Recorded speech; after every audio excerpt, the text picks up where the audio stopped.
Hi, everyone joining. I'm just going to give it a few seconds to get everybody in the room before we get started.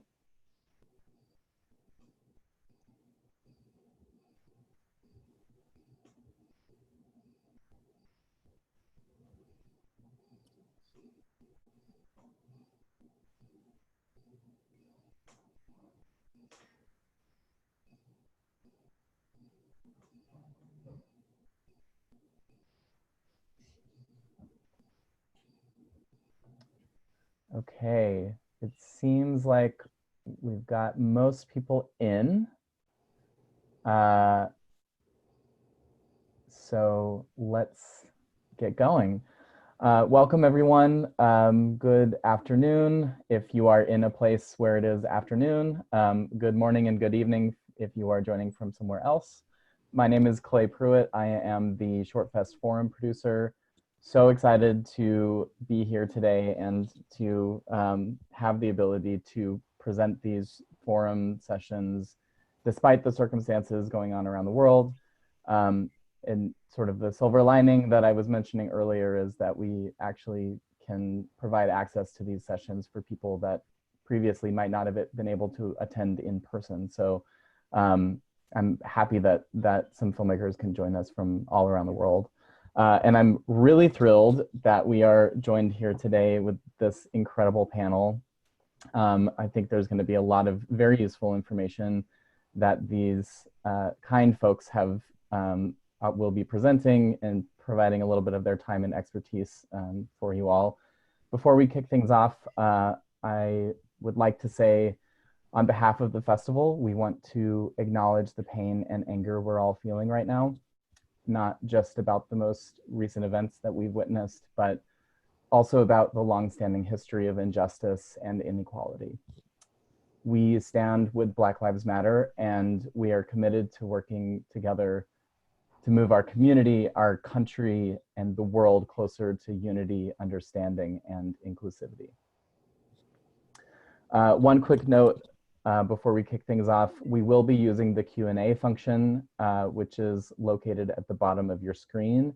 So feel free to put questions in there. We will get to those at the end of the session. No need to put those in the chat, just utilize the Q&A function. This session is being recorded for future use, just so you know. And without any further ado, I'll just kick things over to our moderator for this panel, Jude Dry. Hi, everyone. My name is Jude Dry, Associate Editor at IndieWire, covering queer film and TV and other things as well. I'm so happy to be here. I guess we'll just have our panelists introduce each themselves, because some of them I don't know personally. So, Stephen, you want to kick it off? Sure, I'll kick it off. Stephen Wilson here, co-founder of Scenario Communications. Also the publicist of the Palm Springs ShortFest, and work on a series of other festivals, including the Palm Springs Festival in January, Sun Valley Film Festival, Miami Film Festival, and the SCAD Savannah Film Festival. Nice. Meredith? Oh, hey guys, thanks for being here. Thanks, Jude. Stoked to be on this panel. My name's Meredith, and I'm a journalist and a filmmaker. I write for Filmmaker Magazine. I've written for Playboy, IndieWire, Flaunt, a bunch of different places. And I am a shorts filmmaker trying to get a feature made. So, yeah. Nice. I'm excited to have your perspective on everything. Jonathan?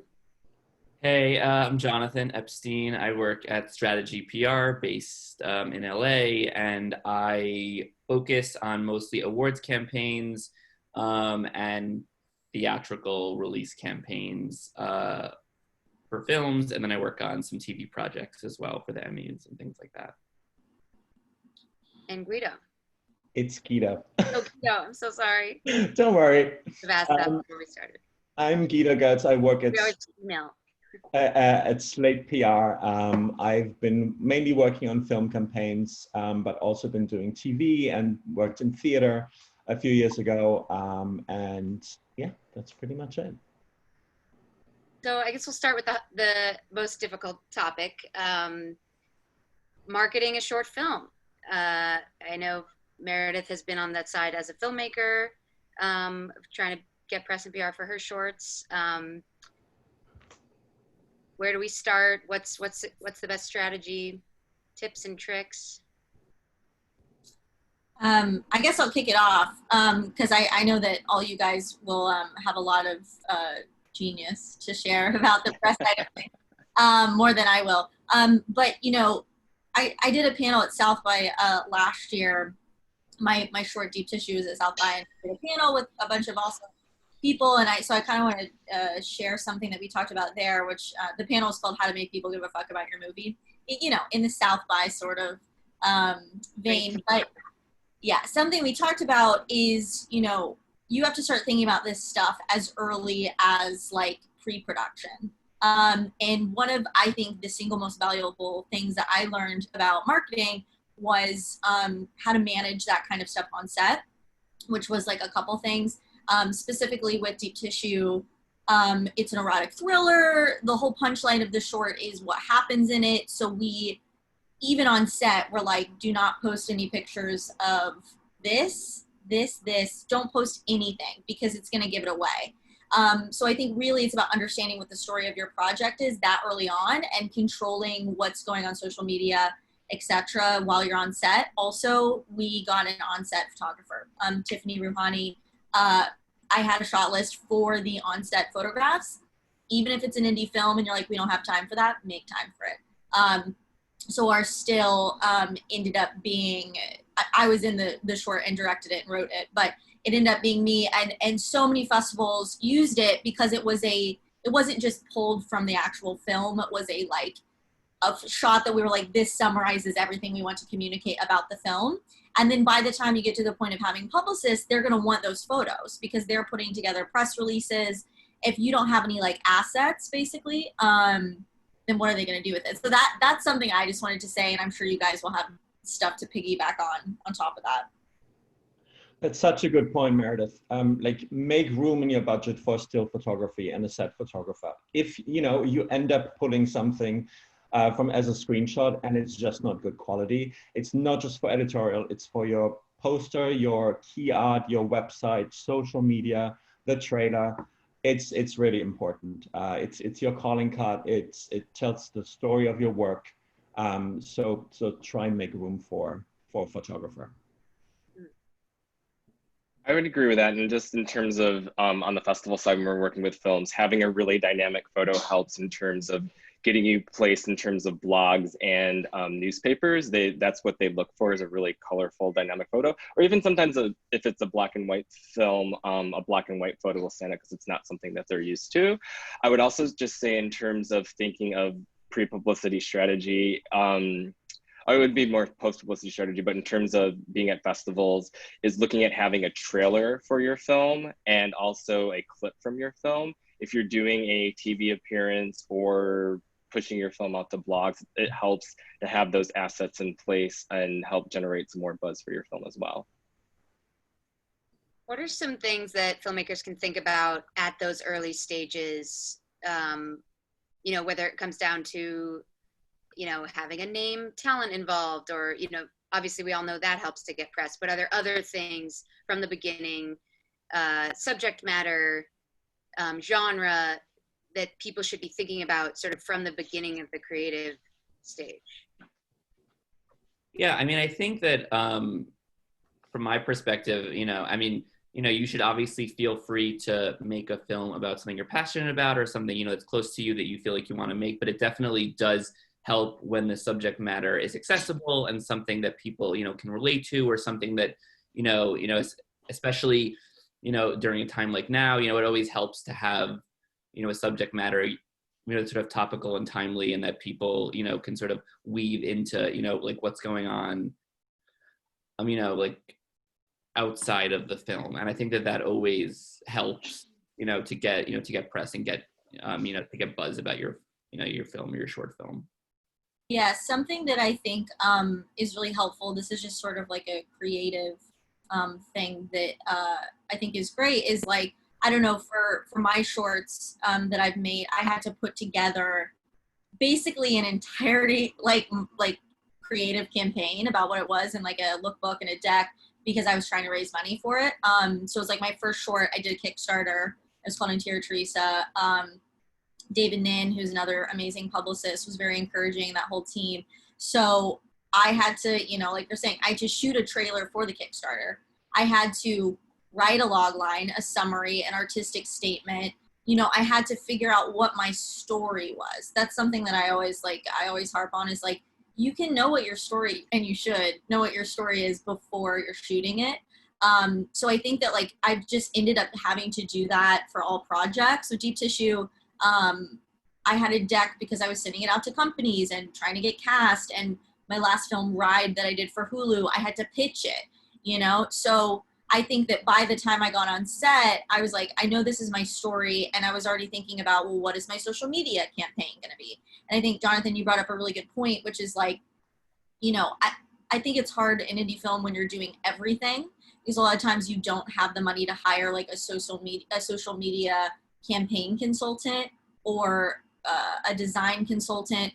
But, you know, depending on what stage you're at, like, you know, you barter and trade for these things, you know, like whatever your skill set is, someone's like, well, I'll spend a night and we'll drum up some ideas for a social campaign. So when you're on set, you can get those assets.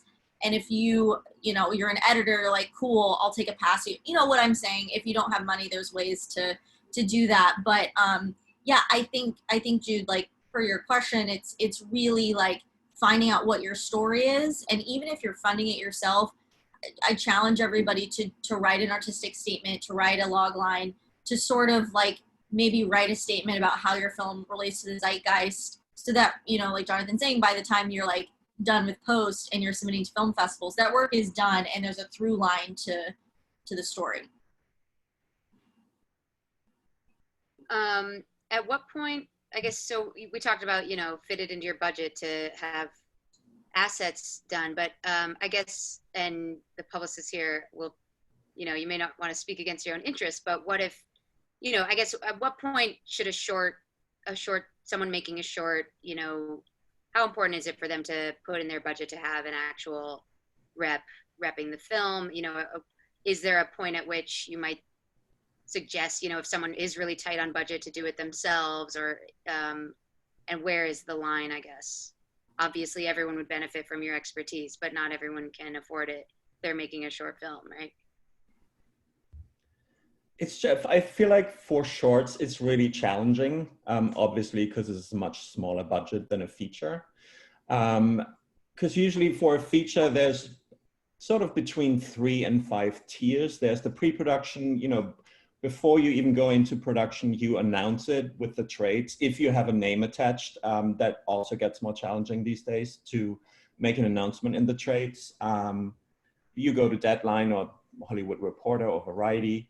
Then usually it's unit publicity. Again, not necessarily for shorts, but for a feature if you have, you know, a high profile cast involved, which means that the publicist is actually on set while the movie is shooting and sort of fielding requests that are coming in from outlets, and sort of facilitating those interviews with the cast, interviews with the filmmaker, and all of that. Then there's a festival release.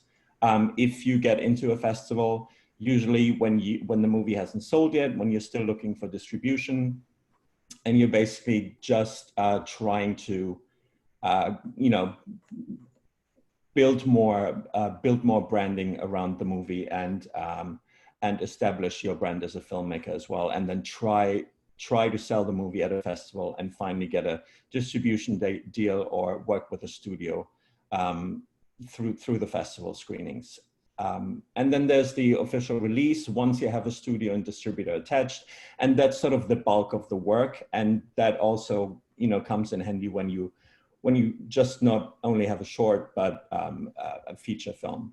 And then there's an awards campaign. You know, if the movie is getting awards attention, it's a whole different round of publicity, a whole different set of contacts and journalists.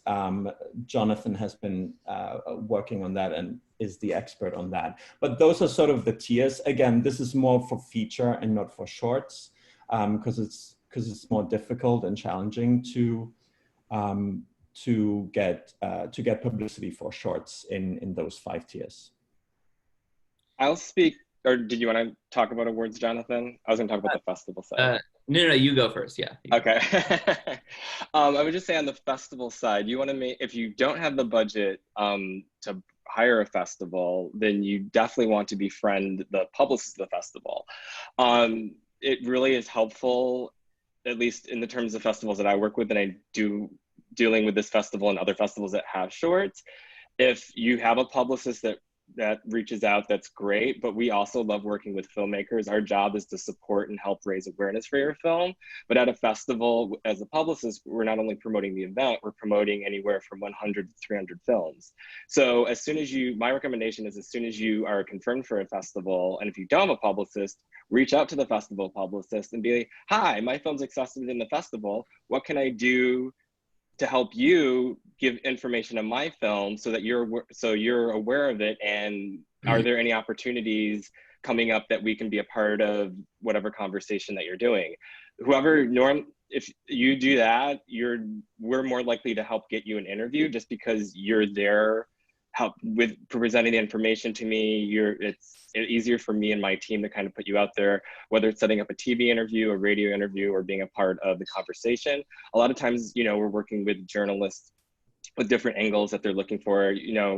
Speaking with ShortFest, as we were announcing the lineup, a lot of the press were looking for if any of the films were talking about pandemics or things on that topic. There actually is a film in the festival that talks about SARS, and that film did get a little bit more press because of that. But a lot of the other filmmakers that did reach out to us beforehand were able to book more interviews because they had interacted with us beforehand. That's a really good point, Stephen, and I'll just jump in from the journalist side and say that when a festival rep is recommending something to me, I think I do take it a little more like as a stamp of approval, because you haven't been hired by this particular film. It's like, it feels more like a personal recommendation. And I always definitely take that into account when it's the festival PR, recommending something out of 300 films or so. Yes. And I'm usually needing some help paring down my options anyway. Yeah, that's our job as the festival publicist. But we also work with our publicist friends to help kind of get their films in that mix as well. Right. Yeah, I would just to jump in, I would agree with that too. I think that, we can go into this a little bit more later, but I think, there was a time where, and I guess I still do it a little bit, where I go to regional festivals, especially for Filmmaker Magazine or Paste, and they're like, cover the festival, and you're like, there's so many films, like, where do I even start? And it's it's a lot of work. You have to see a lot of stuff, and you're trying to find the heart of what the festival is about and make the piece about that, and find films that fit into a thesis that you don't yet have. And I think, I'm trying to think of a festival, New Orleans Film Festival, I think was the first one I did a piece on like that. And Clint Bowie over there is really great. And I believe his name is Zach, the festival publicist. And similarly, like you're saying, Stephen, I was like, here's who I'm writing for. This is kind of what I'm into. And they really help guide me to find some stuff. And, that's really a great way for a short to get, published in a bigger magazine, because someone's doing like an overview piece. And there were some films that were small films I love so much I wrote like a whole thing on. So I would just second what you're saying, Stephen and you. Yeah, I don't know if this is related, but also, I get pitches about queer films, and it's always nice when it's clear that someone has been following my work and knows what my interests are and tailors the pitch to me. And, a little flattery, a little research goes a very long way. If someone has been writing about genre shorts, hit that writer up personally. Yeah. Yeah. I mean, this is less to do about shorts, and this is even just PR in general, but I think a lot of journalists get upset or get annoyed when they see that a pitch is just like a generic pitch that has just been sent to a million people that is not really catered to them. And they, and when a publicist reaches out about something that, is not in their wheelhouse in terms of what they'd ever cover, and so, so I think you make a good point that that's always like just helpful to keep in mind. And, and why it is helpful to also have a publicist, because, most of the time, we as publicists have relationships with, like with these journalists, so we know, typically what they'd like and what they wouldn't like, etc. But yeah, I do just want to just piggyback off of everyone else and just say that, it is not easy to get press on shorts in general. I mean, I think that, I think obviously playing a film festival is, probably one of your best bets in terms of getting some press. I will say that, from an awards perspective, I think once you're on the short list or even once you're nominated for an Oscar, even then it's not even so easy, to be honest, to get people to pay attention, but that definitely is like the best shot to have people to cover your doc. But again, I, as someone who works, very heavily in awards and who also, watches a lot of the docs that are nominated, I will say that the ones that I always see, the ones that do well or the ones that win, to be honest, are always the ones that have some sort of like, like message, that sort of is, like for the betterment of society or something. I just find that those are the ones that always hit closest to home and the ones that sort of seem to have the biggest impact on people. So just something to keep in mind. Yeah, the Oscar shorts are very specific, Yeah. like window of shorts. I feel like that, yeah, not always the most interesting shorts that get there, in my opinion. Yeah. But But well, I want to say to I just want to say to that what you said, Meredith. Though, I mean, while I do think shorts with messages can stand out in terms of press pickup and potential Oscar consideration and being at festivals, but like what Meredith said before, I think if you are making your first, well, most of you have made a short, but if you are making a short, make sure it's a project you're passionate about and that speaks to you, and not just finding a message. I just wanted to be clear on that. Yeah, and I would add also that if you can try and think a little bit like a journalist when you're pitching them, like to me, the best pitches are clearly from publicists who like understand how press works and understand what a story is. A lot of publicists actually used to be journalists, and I can always tell when someone's like, here's the angle, here's the story. It would be great to time it for next week because this thing's happening that, it'll be in the news. And when they sort of have like done a little bit of my job for me, it's so much easier to say yes to a pitch like that. But, not everyone knows what that thought process is. So, but the more you can think like a journalist when you're pitching them, the better. Also, I'm just going to tell you guys because I made this mistake. I'm sorry. I feel like, I probably did this too. I feel like we've worked together for like a long time. For years, I feel like I've known you. But, keep it succinct. I mean, y'all, I used to, because I was like a baby journalist in LA, I was trying to get people to let me interview people and write about movies and, and I would send these like long emails being like, this is me. I graduated from SMU. It's like no one gives up. So I think that like Jude's saying, whether you're emailing a publicist and you're a filmmaker wanting to hire a publicist or getting a publicist excited about coming onto your movie, or you're pitching a journalist about it, keep it succinct. And it's like, I have like a formula that I do. I mean, I produced in New York like full time for a while and was doing like development stuff. And it's the same across the board, like open with flattery. Like if someone opens an email with like, hey, I read your piece on this, loved it, they could be lying. It doesn't matter. The fact that they even knew I wrote a piece about something goes 90% farther than everybody else. And then it's like, well, I have this, which you might like because of this. And this is why it's cool and interesting. And here's 2 sentences about the angle. If you're into it, I'll send you a link, or here's the press release below. I'll read that short email because it just shows that someone is like doing the work, and I feel like I wish someone had just told me, like, please don't send paragraphs. No one will read it. People will literally just delete the email because you don't look slick and you don't look experienced. So I just had to throw that in there because I made that mistake for years. So what's the ideal link? I mean, I feel like, here's the thing. I think probably like you, Jude, I've built relationships with publicists that know my taste. And so when they send me, hey, they don't need to flatter me, I was like, whatever. I think that's if you're like a random, but hey, I've got this thing. And this is why I think it's interesting. And this is kind of like what I'm thinking timing wise and how it relates to what's going on. Or not at all. Like sometimes it's just like this story is amazing and I think you're going to dig it, you know? And maybe this is a angle. Then I'll probably like take a look, you know, or at least like read the email and consider it. You know, I think if you're your own publicist, you know, like kind of like we're saying, if you can't at the shorts level afford to hire someone, and I'm actually curious what you guys think about this, like whether you're the director or having your producer either or reach out and pitch. I'm curious what you guys think about that. But you know, I think you can make the email a little bit longer, like tell me who you are.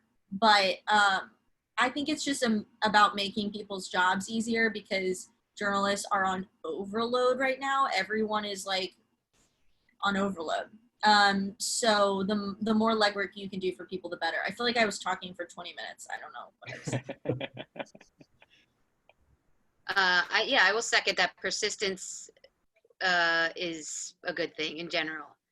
It can sometimes come off as annoying, but like, I'll still remember your name, you know? Yeah, you know, another thing that I do want to add too is, you know, like, you know, like how Steven says, you know, that it's helpful, you know, to make something, you know, to make a film that's something you're passionate about. But I think at the same time, it's very helpful to find a publicist that is super passionate, like about your project too. Like I find that I do my best work when I am super passionate, like about a certain film, and, you know, which is why, you know, like I don't think you necessarily should go with the first person you want to hire, but I think it's helpful, you know, to show your short to, you know, to multiple people and see what they all think before, you know, I don't know if you had the luxury of this, of, you know, before deciding on someone, because your project will benefit if you have a publicist that, you know, that is as passionate about the film as you are. Mm-hmm. Right. I've literally turned 2 movies down this year that went to South by Southwest. A couple of years ago, I turned down a movie that went to Sundance. It's just, I didn't connect with it. And I was honest with the filmmaker. And one of them, the one that went to Sundance, actually gave me a thank you credit in the movie. Because, you know, he just appreciated that I was so honest with them. It wouldn't be a good combination if you don't believe in the project and take it on just for the sake of it, just for the money of it. So usually I really only want to work on the stuff that I really connect with. We're actually getting a lot of questions in here, so I'm going to turn it over a little early, and then we can come back to a more freewheeling discussion after. But so I think this is an interesting question, because I get asked this a lot too. Are there specific outlets we should be reaching out to more likely to cover shorts? Or is it more about finding the right writer? Because I'm always wondering, like, what outlets are covering shorts?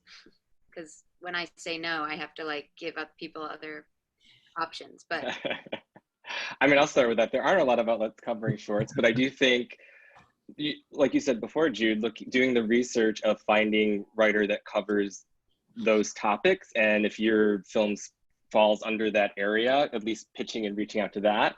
If you are in a festival, there are usually some trades that cover the festival and or local press, so there's always the opportunity to reach out and do that. But like I said before, if you're able to reach out with a festival publicist, you could, and early on you can be a part of those conversations. But if you are pitching it on your own and you are going to a festival, doing the research of, you know, does the festival have, you know, going on the festival sponsor page, are there media sponsors for the festival? They sometimes cover the festivals in various capacities, and then looking at what the media outlets are in that market and reaching out to them to see if they're doing any stories on it.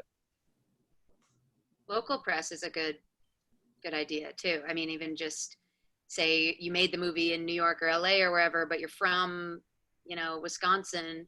Just think about like, oh, Wisconsin filmmaker making a short in LA, like that might be a good story to a little like Wisconsin paper or something. It is, yeah.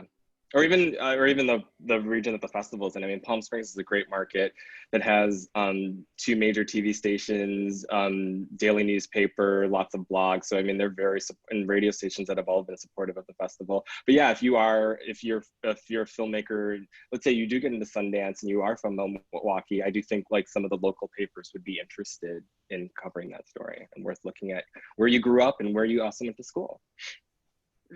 Yeah, I have to say, just coming off a year of it, you know, Deep Tissue got like I made a spreadsheet recently, and I was like, oh damn, we got like some stuff I didn't even know was out there.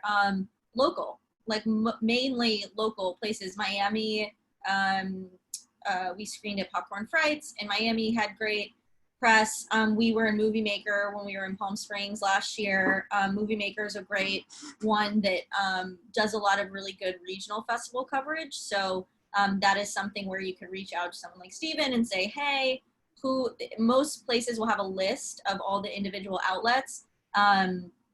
Dallas last year, we screened in Dallas. I'm from Dallas.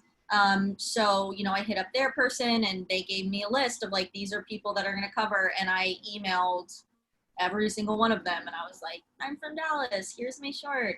I don't even know if we got any coverage, but at least their name, you know, my name is on the radar somewhere. Maybe not.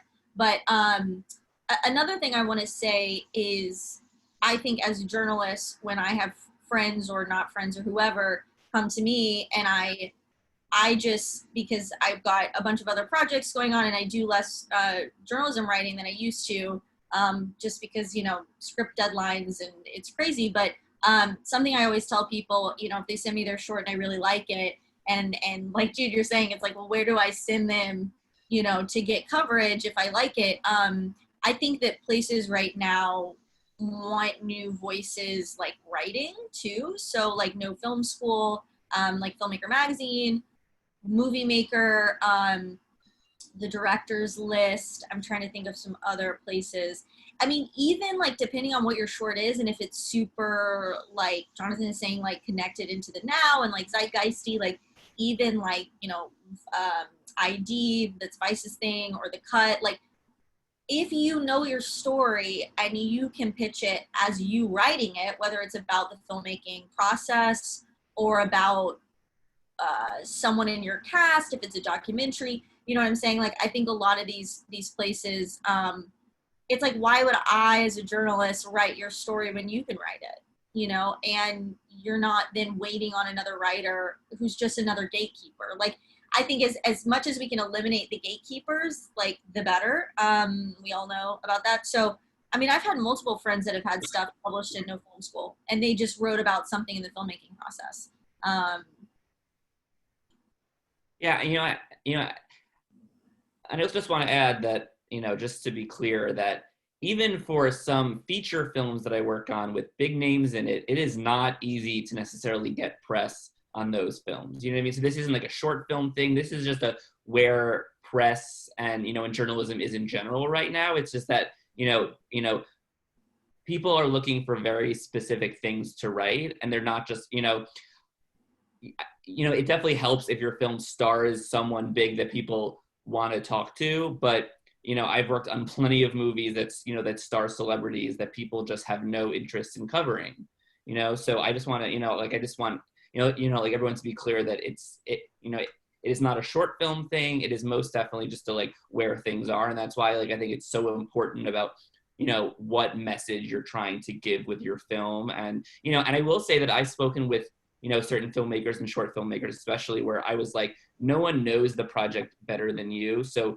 you know, like I'm happy to help, but, you know, for you to reach out, I think, I think a lot of times, again, if I'm not super passionate about a project, I don't know necessarily that I am, you know, the best person to, to necessarily write an email to a journalist explaining, you know, why it's important. I think I'm happy to be the conduit, you know, for you, but if you don't have the money to do that, I think it's just, I think it's just as helpful, for you to be doing that outreach yourself. If you, and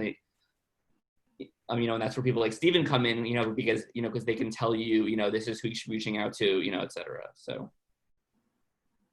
This ties into one of the early questions we got, which was just, when do you know if you need a publicist? I guess for short film, I think it just depends on your budget, and if you're planning to submit, because I think I saw the question, if you're planning to submit to a lot of festivals, it might be smart to have a publicist to kind of help guide you in terms of which festivals to submit to and kind of manage as you get into those, your kind of on the ground presence. There are several publicists that do short films, so they do a little bit more in terms of just setting up interviews, but being on the ground, introducing you to different buyers, industry representatives, making sure that you're like at the right panels. So I think again, it depends on budget and what you're planning to do with the film. But again, I think if you don't have that, it's, reaching out to the festival publicist, but also doing your research on what festivals you're submitting to, like knowing your film, what areas it covers. Is it more of a genre film? Should you be looking at genre festivals? If you do feel like or want to make it a potential film for the Academy to look at, what are the films that are Academy qualifying festivals, and look at submitting to them, being strategic at the calendar and with your submission budget to determine which festivals are the best to showcase your film and get in front of the right audience. I don't know much about Oscar and awards campaigns for shorts. So, and since we have so many experts, Cameron Johnson is asking, my animated short is Oscar qualified, and I know that press is a big part of getting my film shortlisted. What outlets should my publicist aim for? We sort of touched on that. And would my publicist for actors be as effective as a film publicist? Yeah, I think I know what he means by that. So, I think as we've all said, I think for short films especially, I think, a lot of the more film-focused outlets, like Filmmaker and Movie Maker, like even a site, like IndieWire, that Jude works for, I think are all great outlets. But, as I'm sure Jude can attest, like, it's just not super easy to get, a standalone story on a short film, unless of course, it's something, that Jude is interested in, or it's something, that another journalist there is super interested in. So, I think it's know the outlet that you're pitching, and know the subject matter. And I think you can sort of base that upon, what your film is about, et cetera, and then in terms of the specific publicists, I don't know that, and I think Guido can speak to this better because he's also a talent publicist, and, he represents some actors too. And, I think, yeah, I think that, I think publicists are publicists, and publicists that have actors, they're working, they're working with different outlets all the time. So, I don't think you can necessarily go wrong, with a specific type of publicist, as long as they work, with films, whether it's actors in films or it's directors or, in films. I don't know that there's a huge difference. Right, you usually work in collaboration with your distributor, with the agency, PR agency you end up hiring to do the overall campaign, and then obviously the personal publicist as well. You all sort of work together in tandem to gain the biggest visibility. I just want to add one other thing, and just in terms of journalists to read out to, again, I would just say do research. There are, there's a category of awards, columnists that cover Oscars from beginning to end. Again, they're probably not going to do a dedicated story on a short that's qualified for, best animated short or any short, but they sometimes do roundup stories on whether it's the doc short or usually all the shorts together, but sometimes they might do a roundup on the animated shorts or those. So just say do those research on those people that follow it, and just kind of hit them up, let them know that you're a qualified and part of that. And while there may not be a story now, hopefully they would save that, remember you, and as they do get to that story, remember that you had reached out and hopefully have you be a part of that article. We have a couple questions about EPKs as well. What's the best way to utilize EPKs? How useful are they? And what are common things in EPKs that bother you?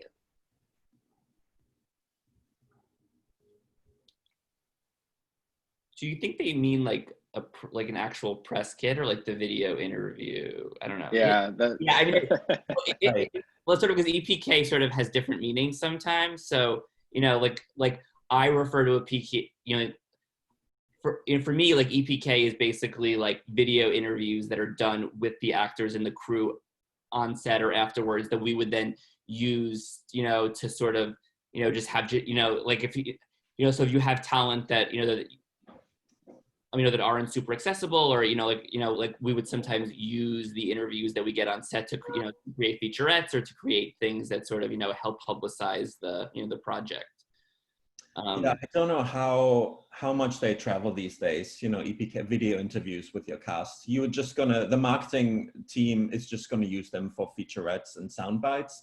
But I don't think, they would end up as editorial, just the interviews. So I don't think it's too important. If you have a budget, again, coming back to what we said at the beginning, use it for a photographer, because still photographer is much more important than video. Yeah, I will say, just as far as like, this is like a simple thing to add, but I found it really useful, is like have your press kit exist on a Dropbox link, because even if you send someone the Dropbox link, which is basically every festival, I just send the Dropbox link, or to, and I'm talking about this as a filmmaker, or I'm pitching it to an outlet, here's the press link, and you can update that. So like you're gonna wanna update that same link with your new poster, with your new laurels, with new stills, with, I don't know if you decide to change your summary. Like, I think having it all in one place, but in one link that someone can click on 4 months from now and still have the right materials, is just like a simple thing. I would also say that, like, and Jude, I don't know about you, but like from my experience, I think sites are really trying to like bulk up like the layout of a lot of pieces. Like I just did a piece for Free the Work, interviewing Kate Arizmendi, that shot Cam and Swallow. Shout out to Swallow, great film, everyone should watch it. And they used Polaroids that one of the actresses, Haley Bennett, took on set of Kate, of the crew, and made this like nice layout. I did a piece on Sebastian Silva movie, forgive me, I'm blanking on it, that was at Sundance last year. I loved it, and I can't remember. But anyway, again, they had like Polaroids, they had some like interesting like black and white photos that the publicist sent to me and my editor in a whole press kit. So I think like, again, like what EPK, like video stuff, I found that like, yeah, have a trailer, but the more creative you can get with like what your assets are that are existing within that press kit, it makes editors really excited, and it's going to give you more real estate to have like a whole piece, I think. Maybe you guys have thoughts to add on that, but from my experience. But baseline, maybe for people who don't even know what like to start with, you would want photos and press notes. Oh, I do, and you guys hop in and tell me if I'm missing something, but I have like 4 approved press stills. Let me just say, there is a still, that screenshot that someone took, I will not name any names, but Jude knows what I'm talking about, took from the film and used on their Instagram page, and I was livid. Y'all, this is an erotic thriller. You got to be using those approved press stills, and trust me that like, you don't, especially if you're doing a genre, or like you want to protect the film, have like 3 to 4 press stills, like that you're going to be totally fine with someone using. Bio, logline summary, bio for you or anyone else you want to include, poster, updated poster with like your laurels, whatever. I think that that's like pretty much all that I had. Am I missing something, you guys? I'm trying to think. Like baseline. I would just say, just in terms of photos, I mean, stills from the film, I think sometimes it's always nice if you can get kind of a behind the scenes shots of like the director setting up a shot. I think that's always good to have. Mm-hmm. This is an interesting question. I think particularly as it relates to shorts is there a point at which your film is stale? Do most journalists want to be ahead of your film premiere? Your chances of being covered drop significantly once it's online/premiered.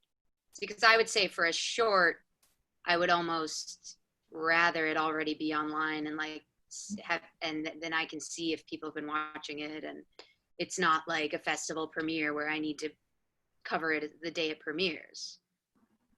I also think that, Jude, I know we've had discussions about this, but like, you know, you're on deadlines for things. So like shorts, it's already hard to get press on it. And like, if it's a short you like and isn't timed to something coming out, then like that sometimes falls down on the tier of priority. And then if you miss like the online video premiere, then it's like, well, does the piece make sense anymore? So I don't know if you guys have things to add, but I find it's better. It's just like, hey, this is cool, can come out this month. I'm more likely to write about it, I feel like. Yeah, I would say in the short space, I would say if it's closer to having a distribution, being being able to be screened for a more public audience on a public platform, or has been through several festivals, it is more likely to get a story than in terms of a premiere. Just in terms of a standalone story, but you, again, usually would be included in some type of roundup story. And again, as you get closer, if you are qualified for an Academy Award, and as you get closer to that process, you're more likely to be written about. Well, this is sort of similar, but can the panel discuss more about long-term press strategy for filmmakers rather than just as pertaining to shorts? What's a smart strategy for filmmakers to ensure longevity and support in building a buzz, etc.? Yeah, I mean, I will say that that a lot of successful films that have come out were first shorts. So I think that this is not easy, but I think having an agent or someone or a producer that you work with, especially if you have a short film that you envision to become a feature-length film, I think it is helpful to be thinking about that as well, and and have a vision if you want to turn your short film into into a longer film, into a feature-length film. In terms of press strategies, though, yeah, I mean, I don't know that there is anything special that you need to be thinking about at the current moment outside of what we've already discussed, and just trying to get as much press as you can on a on your short film. I don't know if if Stephen or Guido have any other tips in terms of PR strategies for long term. Not really. I don't know about long term. What, Meredith? Go ahead. Oh, okay. I have to say that find writers you like. That's something you can start doing really, really early on. I make genre films, so I love them. I love reading about what other people have to say about them. So there's certain writers, and I think right now the industry is pretty transient, where writers can hop from publication to publication. I've had 3 editors at my time at Playboy that I've had at Nylon and other places. So I think that finding what your niche is, and maybe the kind of stories that you like to tell, and the writers that are writing about that kind of thing, because I wouldn't say I don't know. I don't know if I think about it like a strategy rather than just don't we all love movies? So don't we all want to be what to say about them? So, there's a lot of female non-binary POC writers that I love getting their takes on horror movies, the best. So I think that finding and following those people, so that way when you do send them an email and you say, I really love your stuff, I've been reading it for years, here's my short, even if they don't cover your short, by the time you make a feature, they might be like, oh yeah, I saw her short. And Jude, I don't know how you feel about this, but I mean, I'm trying to think of an example of somebody, but here's a great example. Ava DuVernay, I interviewed years ago. It was a phone interview, and I just remember being I really like her. This was before Selma. This was before she was, the Ava. And it's really exciting for journalists to feel like they discover you, and then be oh man, Ryan Coogler was another one when he made, I was obsessed with Fruitvale Station. And so every time he comes out with a movie, I try to write about it in some way because I feel like I'm championing that person. Maybe that's kind of an answer to the question. Yeah. And I would just say one thing. I mean, if you're on this panel now, you're starting that process of a long-term strategy. One of the great things about ShortFest is we have these forums and these opportunities to hear from industry experts. And, if you're not working with us today, you might be working with us in the future. You might have a short film at one of my other festivals and I'll work with you again. You might need to hire, one of the guys for, to do a feature film down the road. So, I mean, I think you're kind of by being part of this process, you're already kind of laying that groundwork and for building a long-term career, and you're going to probably work with us again in the future. I would add, and it's sort of the oldest adage in the book, but that it is about who you know, and I don't say that in a sleazy way. When you're at festivals, talk to people, meet people. I go to the P-Town Festival every year, and I always meet some cool queer young filmmakers who maybe made a short that I wouldn't have noticed, but now they're my friend and I'm going to follow their work because they're cool and I like them and want them to succeed. So you never know where those personal relationships will come in handy. And go, if you get into a festival, go if you can, try and find some way to go fit it into your budget to go. I think. Yeah, and that's, and I think that's, that's good. And, and this isn't necessarily, it's a form of PR, but I think the best PR you can do also is for yourself, in terms of, like when you're at the festival or where you're, at any sort of industry event, it's just really helpful to network, like, especially if that's something that, something that you're comfortable with, because like I always say this, you never know who you're going to meet. You never know, if the person next to you is going to be someone that can buy your film, or like you never know who you're going to meet. So, be friendly and, just network with as many people as you can, I'd say is definitely a helpful tip. This is a fun question. Any unconventional strategies for publicity? For a feature mostly, anything other than hitting up the magazines? I like that, hitting up the magazines. Yeah. Yeah, I mean, I'd say that there are certain publicists that are better with outside the box ideas. There are so many outside. On the call. Yeah, I think, I have, I used to have a boss that would say, we do inside the box. You know what I mean? Like we do great when it's like, the normal strategy, but sort of taking that to the next level. But there are definitely ways that are outside the box, to help publicize your film. I think it'd be harder with short film necessarily, but there are plenty of studios, that do stunts and, they do all these things, to help sort of, gather press coverage on things that,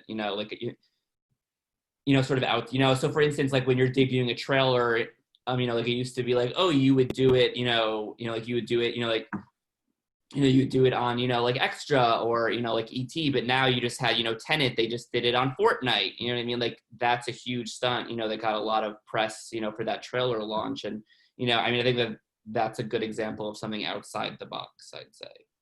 Yeah. I also think that like grassroots, man, when this is just a very specific example. I don't know, it's weird talking about my own film because I'm like, I don't know if this is any good, but when you're going to festivals, I mean, it's a little bit weird right now because it's virtual, but I think that you can still find cool like activation things to do. But like the still for my film is like a girl with like a red X, like with lipstick on her arm, and it pertains to something in the film. So I got red X tattoos printed before South by last year. I think we took them to most all of like the big festivals we were at. And I think I went to South by with like 300 and gave them out to anyone from the crew and friends that were there and was like, just tat people up because people are going to go, what is that? And then it's a way to start talking about the film. By the end of the festival, I think the last night I was at like a Pet Cemetery after party and just there were a table of people and I was tatting my friend and they're like, we want some. Turns out they were all the executives that made the movie. And they're like, oh, what's your film? So I think finding like cool grassroots ways to do it that's not just hitting up a magazine, but like it's word of mouth because word of mouth is who you know. And that's just, I think, a specific example. I would say too, grassroots definitely works. I mean, I have an example from Palm Springs ShortFest, when we're an in-person event, there's the film festival where we have the 300 plus film screening in theaters, but we also have our film market where every film submitted into the festival is eligible for buyers and other people to watch it. One year there was a really group of excited filmmakers that were in the market. They really wanted to get press. They were really nice and very sweet, but most of the press people wanted to write about the films that you can see in the theaters because their audience would read that and then go to theater to see it. So the guys from the film, they had a musical element. So they went downtown Palm Springs in the middle of the street. They did like a little pop-up band music thing. And from doing that, they had like their own standalone story in the desert sun. And then when the TV stations came out and did that, but that was something that they did like on their own, reaching out to the media people on their own. And that's still something to the day that stood out and was like, oh, wow, like, that was really great and happy that they came up with that and do that. So yeah, there is a lot of creative ways, whether you're at a festival or just, whether you're launching on a platform to kind of promote your film outside of just pitching a TV or a newspaper. I'll add something. Sometimes something we've done with this web series Eastsiders by this guy Kit Williamson. He has written pieces for IndieWire about his process, and anytime if you can write at all, which if you wrote a short film, you could probably write an article about making that short film.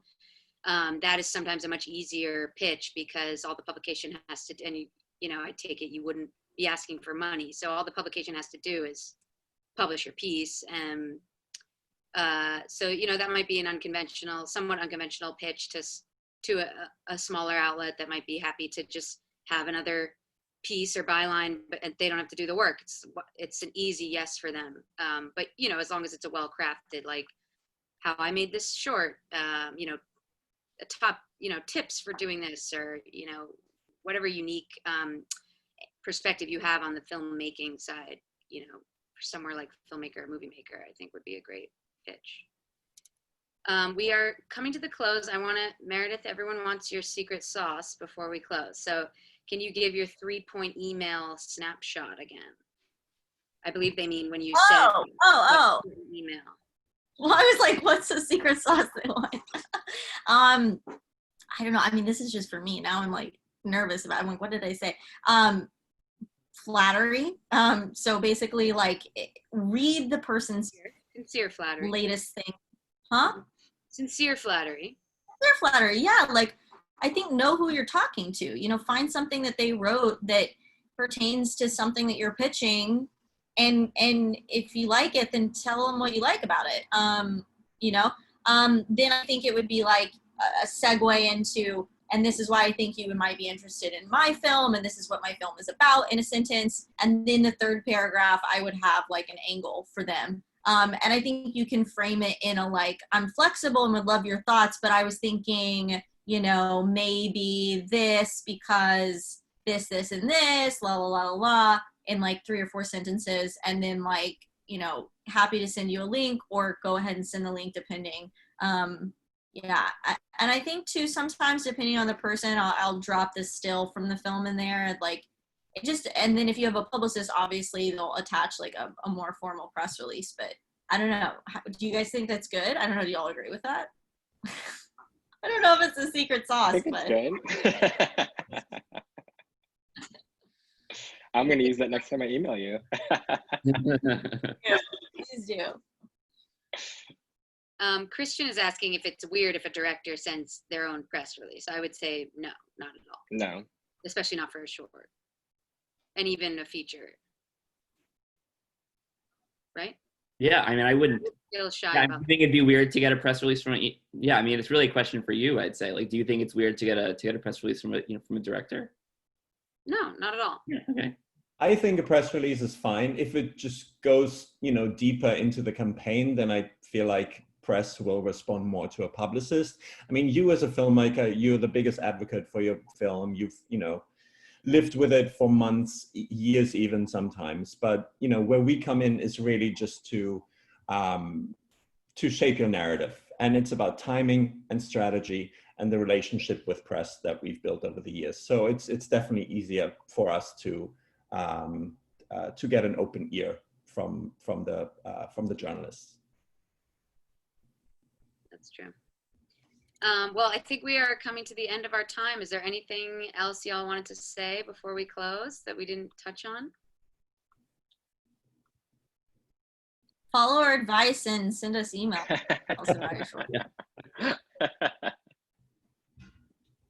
I was not going to suggest putting your emails in the chat. So, but our emails are out there. You can find them. I was going to say, I'm sure all of you are findable. Mine's on the website, so. There you go. There you go. For all of the attendees who are official selection filmmakers, go find Steve Wilson's email, as the festival just started yesterday, so you still have time. Even if you think he's cute. Yeah. Thank you all so much. This was really great, really informative. And thank you, Jude, for tackling so many of the attendee questions. I think that's incredibly valuable in these sessions, being able to speak directly to the things people are wondering about. So thank you again. Thank you to all the attendees that have been here. We have much more forum programming the rest of the week, so please do check that out and register in advance. And thank you to these wonderful panelists who've offered their time and their expertise during this time when they are, you know, it's valuable. It's very valuable. Thank you for having Thank me. you. Thank you, everybody. Thank you, Jude. Thank you, Jude. Nice seeing your faces. Guys, thank Have a you. wonderful Bye, day. guys. Thank you. Thank you. Bye-bye.